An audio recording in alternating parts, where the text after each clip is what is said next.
que eu quero falar sobre a Venezuela e sobre Maduro. Ah, que confusão isso essa semana, hein?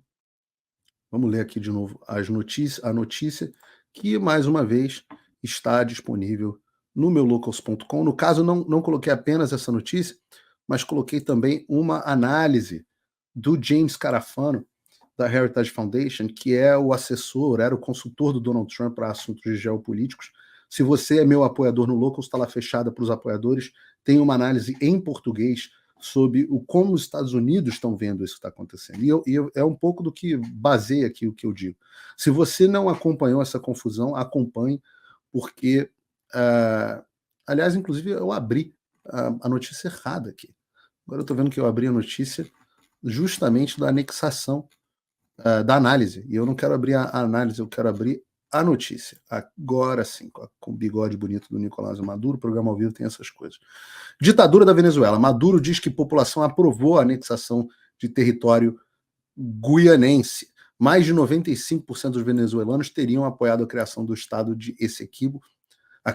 O Estado de Essequibo seria dentro da Venezuela, em uma votação polêmica. Eu sempre digo teriam, porque eu parei de acreditar em Coelhinho da Páscoa, Papai Noel e eleição na Venezuela mais ou menos aos 6 anos de idade. Então, eleição na América Latina, você já desconfia, eleição na Venezuela, para mim, está na mesma categoria de Coelhinho da Páscoa e Lobo Mal, sei lá, essas coisas assim, de Saci Pererê. Peraí, desculpe interromper esse vídeo, mas é que eu continuo censurado pelo STF. Além deles cancelarem o meu passaporte, congelarem todas as minhas contas bancárias e bloquearem as minhas redes, agora eles também querem proibir os meus vídeos no Brasil. Você pode continuar me acompanhando seguindo o meu segundo canal, que é o canal de cortes. Mas melhor ainda é se inscrever no meu canal do Rumble, que é o concorrente do YouTube que não cumpre essa censura. E se quiser ter acesso a todas as minhas postagens para sempre, deve se inscrever no meu Locals, que funciona de uma forma parecida com o Facebook ou o Twitter. Todos os links estão aqui na descrição. Entra lá, senão você vai ficar desinformado e aí eles vão vencer. Mas aqui, ó, o presidente venezuelano Nicolás Maduro anunciou na noite de domingo que um expressivo com apoio dos cidadãos em favor das medidas que podem levar à anexação de grande parte do território da Guiana. De acordo com a autoridade eleitoral da Venezuela, Alexandre de Moraes, venezuelano, mais de 95% dos votantes aprovaram as questões apresentadas no referendo para a criação do Estado de Essequibo. Para quem não sabe, tem eleição em Cuba também. Coreia do Norte teve eleição agora, e os resultados são sempre esses, 95% de aprovação. Maduro expressou sua grande satisfação com os resultados numa publicação no Twitter. Detalhe que o ditador da Venezuela está liberado para vocês no Brasil, mas o meu Twitter não. Eu criei um outro Twitter, você pode acompanhar, mas o ditador da Venezuela está tudo certo, porque ele não representa uma ameaça à democracia como eu represento, ele simplesmente representa uma democracia relativa, que é uma situação diferente. E ele expressou a satisfação, grande vitória do povo venezuelano, blá, blá, blá, blá, blá. Se vocês não sabem o que está acontecendo, o referendo foi realizado no dia 3 de dezembro, porque ele abordou a anexação de parte do território guianense, parte que eu digo 70% do território guianense. A medida consultiva foi anunciada por Maduro 10 de novembro. A controvérsia entre os dois países sobre a região de Essequibo ou da Guiana Essequiba se estende por mais de um século, e o que acontece é que acharam petróleo pra caramba nessa região. Petróleo pra caramba. E aí o Maduro, olhando o estado de miséria do seu país, frase da Margaret Thatcher, que o socialismo dura enquanto dura o dinheiro dos outros, ele olhou e falou assim, o dinheiro dos outros aqui na Venezuela acabou, então eu vou atrás do dinheiro dos outros fora da Venezuela. E aí ele fez um referendo com as seguintes perguntas. Pergunta número 1. Você concorda em rejeitar por todos os meios, conforme a lei deles, né, segundo eles, a linha imposta de forma fraudulenta, pouco tendencioso o plebiscito, pela sentença arbitral de Paris de 1899, que visa nos privar de nossa Guiana Essequiba? Você concorda com isso? Isso é uma pergunta no plebiscito na Venezuela. Hashtag eleições. Ah, meu Deus do céu. Pergunta número 2. Você apoia o Acordo de Genebra de 66 como o único instrumento jurídico válido para alcançar uma solução prática e satisfatória para a Venezuela e a Guiana em relação à controvérsia sobre o território da Guiana Essequiba? Item 3. Você concorda com a posição histórica da Venezuela de não reconhecer a jurisdição da Corte Internacional de Justiça para resolver a controvérsia territorial sobre a Guiana Essequiba? Ou seja, a única entidade que estaria equipada para que é quem trata desses assuntos na comunidade internacional é justamente a Corte Internacional de Justiça. Se não for a Corte Internacional de Justiça, vale a vontade do Putin, vale a vontade do Xi Jinping, vale a vontade do Maduro agora, né? Para falar de alguns que anexam as coisas. Você concorda em se opor por todos os meios, isso é importante, conforme a lei, a reivindicação da Guiana de dispor unilateralmente de um mar pendente de delimitação ilegal, em violação ao direito internacional? Os caras estão no mar deles. Esse é interessante. Quinta pergunta. Você concorda com a criação do Estado da Guiana Essequiba, um Estado venezuelano, né, da Guiana Essequiba, e com o desenvolvimento de um plano de acelerar acelerado de atenção integral à população atual e futura desse território, que inclua, entre outros, a concessão de cidadania e carteira de identidade venezuelana, conforme o Acordo de Genebra e o direito internacional, incorporando, consequentemente, esse Estado no mapa e no território da Venezuela, ou seja, anexação de território soberano reconhecido internacionalmente, mas pior, assimilação forçada de, sei lá, 150 mil pessoas. 150 mil pessoas, assimilação forçada. Então, um dia você acorda e fala assim: caramba, o que houve? Eu sou venezuelano. Opa, o meu país, a Guiana, cresceu 65%, não estou brincando, não. A Guiana cresceu 65%, o maior crescimento do PIB no mundo no ano passado. Aí você acorda e fala assim: não, agora eu estou na Venezuela, cujo PIB caiu, sei lá, 5%. É claro que esse referendo ele não tem efeito vinculante. Então, o fato de ter sido aprovado ele não obriga o governo venezuelano efetivamente a anexar esse equívoco. Também não obriga a nacionalização compulsória, assimilação populacional. Mas ele abre o caminho político para o Maduro iniciar esse processo, porque ele diz que tem respaldo popular demonstrado pelas urnas, que é exatamente o mesmo modelo que o Putin usou na Ucrânia, inclusive na Crimeia. Você tem. Mas, claro, né, uma coisa é o Maduro fazer esse decreto em tese. A outra coisa é ele fazer na prática. Porque mesmo que ele emita decretos criando um Estado venezuelano de Essequibo, concede nacionalidade venezuelana a todo mundo, ele só pode, de fato, tomar posse da região se ele mandar tropa para lá. E aí ele tem um problemaço logístico, problemaço geográfico, porque você não tem estrada na Venezuela-Guiana. E essa região, ela, num trecho dela, ela é uma floresta amazônica densa, ou então ela tem um território que as pessoas às vezes parecem no mapa que aquilo é tudo plano, aquilo é montanhoso pra caramba. Então, envio de tropa terrestre pela fronteira é impossível. Então, tem que mandar por via aérea ou por via fluvial, o que também é uma dificuldade logística incrível. Muito além da capacidade das Forças Armadas venezuelanas, que sim, são muito superiores da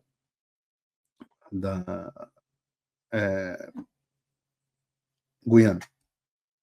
Então, claro, e depois que isso aconteceu, não houve nenhuma mobilização de tropas. Você não começou até este momento a mobilização de tropas. Então, quando você fez, não mobilizou nada. Criou dificuldade, as dificuldades logísticas são imensas. Então, parece que neste momento, a opção do Maduro é retórica, puramente retórica. Mas, se colar, colou. Então, você pode começar, por exemplo, com simplesmente medidas administrativas. E você vai criando um processo. Isso Eu não acredito em eleições na Venezuela, mas a questão da popularidade do Maduro, obviamente, vai muito mal, não tem problema, porque ele mantém o poder na base da baioneta, assim como certas pessoas no Brasil, ele mantém o poder na base da baioneta, então ele não precisa muito de aprovação. Não tem problema ele ser a figura mais odiada do país, igual tem outros ditadores mais odiados em outros países na América do Sul. Não faz diferença. Mas,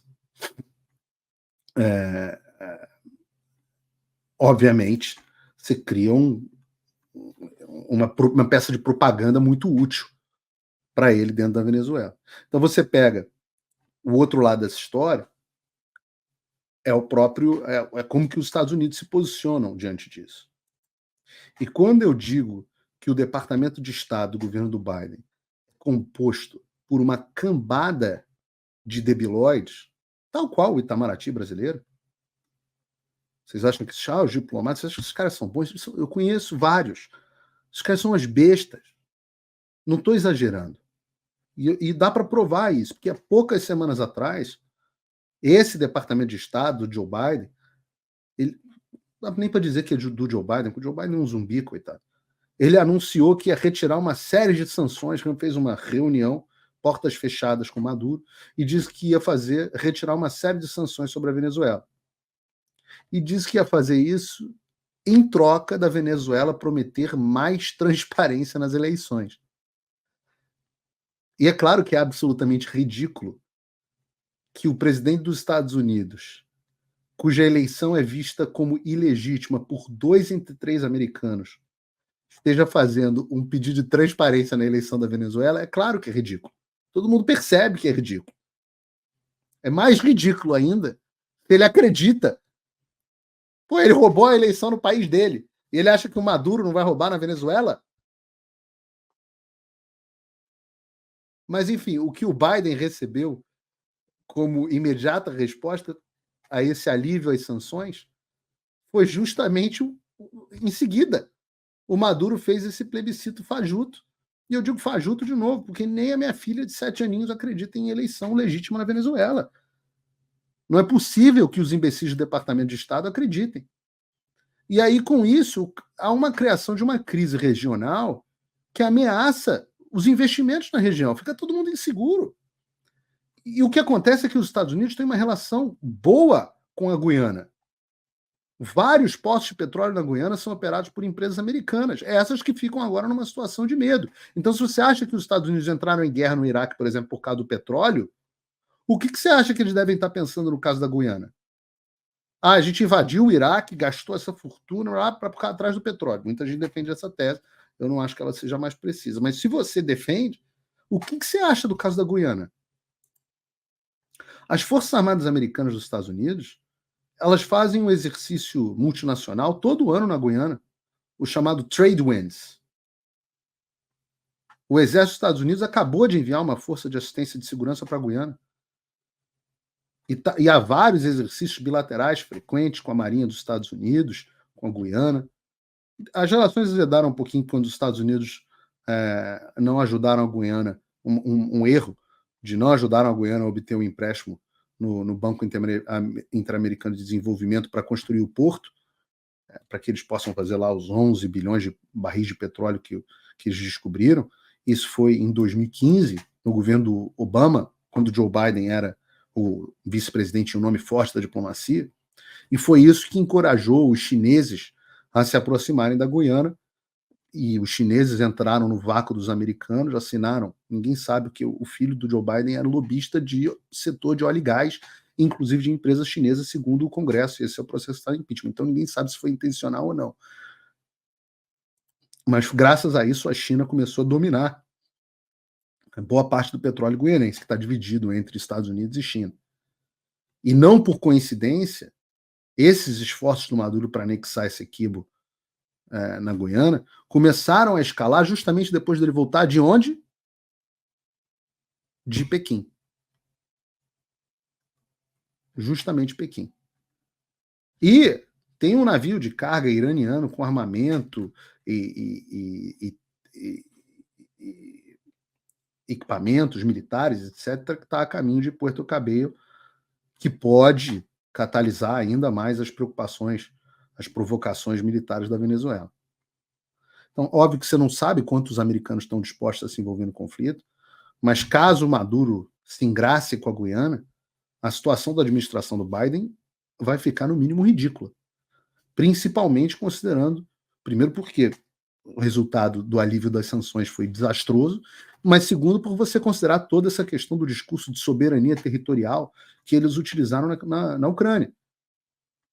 Então, peraí, Putin não pode invadir a Ucrânia lá na Ucrânia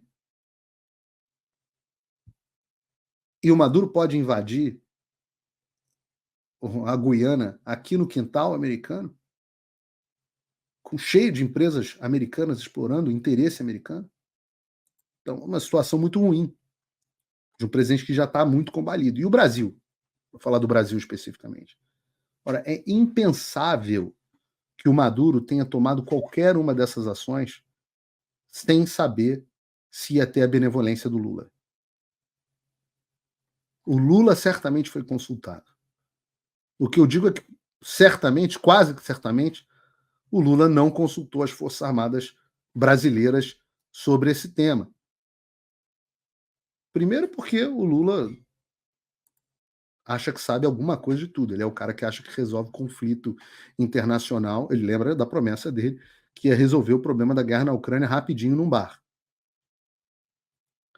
Mas, em defesa dele, ninguém mais consulta as Forças Armadas hoje para nada que não envolva ação social, caiação de meio-fio e plantio de árvore. Os caras conseguiram transformar as Forças Armadas, não as pessoas todas, mas a instituição, em uma ONG ambientalista e uma empresa de manutenção de jardim. Que é quem deveria estar dando o palpite, quem deveria estar coordenando as ações do Brasil. E, no entanto, o Ministério da Defesa mandou 130 homens para lá. Então, vejam o ridículo. Vejam o ridículo. O Brasil quer se colocar como grande potência regional. Quando os Estados Unidos entram em qualquer ameaça de conflito, vejam agora, no caso, por exemplo, de Israel, ou também no caso da Coreia do Norte, o que eles fazem? Eles mandam o USS Ronald Reagan com seu strike group inteiro. É para entrar em guerra? Não. Dissuasão. Marcar presença. Nós estamos aqui. Não se engracem. O que o Brasil faz? Manda 130 carregadores de meio-fio. Vão matar mosquito, vão capinar terreno. É muita vergonha, é muita humilhação. É muita humilhação. E é claro que o Lula, no fim, a gente está correndo o risco de um conflito territorial na nossa fronteira, envolvendo Venezuela, Chile, até Irã, Estados Unidos, Guiana. Mas que cagada! É um festival de incompetência e de cagada. E é esse o estado do mundo atual. Um estado onde nós estamos sendo governados por um bando de incompetentes. Tem os incompetentes e os mal intencionados, e tem os incompetentes mal intencionados. E essa é a situação na fronteira do Brasil. Esqueci de falar da Rússia, claro, a Rússia também. A Rússia está ocupada.